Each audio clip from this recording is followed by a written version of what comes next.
Bonjour à tous, nous voici de retour avec ce Mitsubishi Outlander plug-in hybride donc sur www.driveemotion.fr.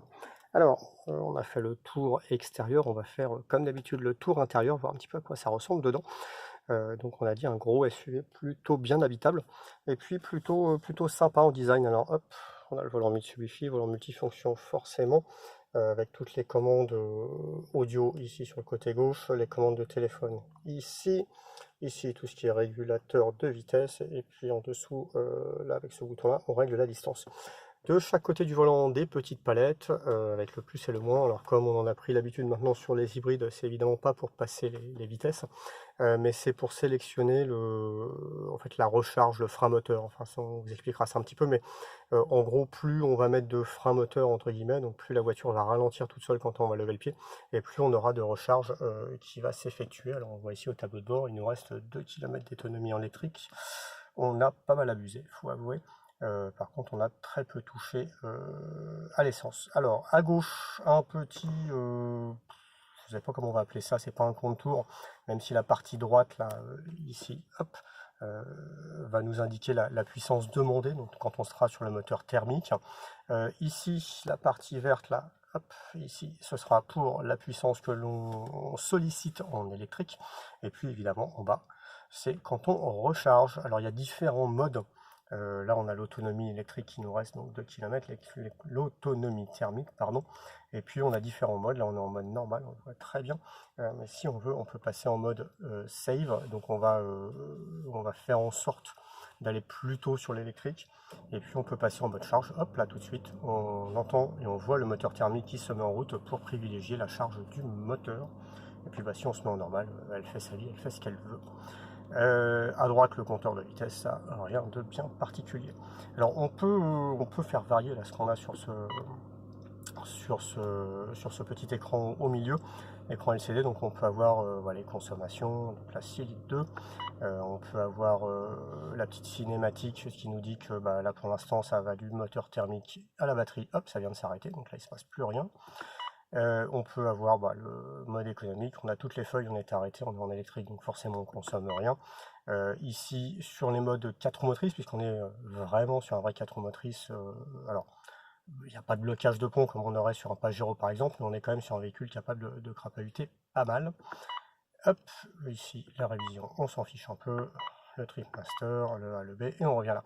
Le seul problème de ça, là, de cet ordinateur de bord, c'est qu'on est obligé de manipuler un petit bouton qui est voilà, mal foutu, qui est là, juste derrière les commodos. Donc ça, c'est pas très pratique, faut avouer.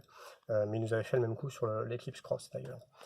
Pour le reste, l'environnement est plutôt sympa. Vous voyez, hop, on a ici là, des petites contreportes matelassées qui reprennent ce qu'on a sur les sièges. C'est plutôt très joli, assez sympa, assez confortable. Ici, une console en simili-carbone, parce que ça n'a jamais été du carbone, mais ça y ressemble un peu, et c'est aussi c'est sympa. Le petit levier de vitesse là qui va nous permettre de passer en drive, donc, ou en marche arrière, on voit ici. Ça. Tout à l'heure, je vous ai montré, on pouvait passer en mode priorité électrique, priorité thermique, etc. Bah, c'est ce petit bouton-là, puis ici, on passe en électrique pur. On a aussi les modes ici bah, pour se mettre en 4 roues motrices, pour se mettre sur un mode condition d'adhérence faible, etc., etc. Et les sièges chauffants.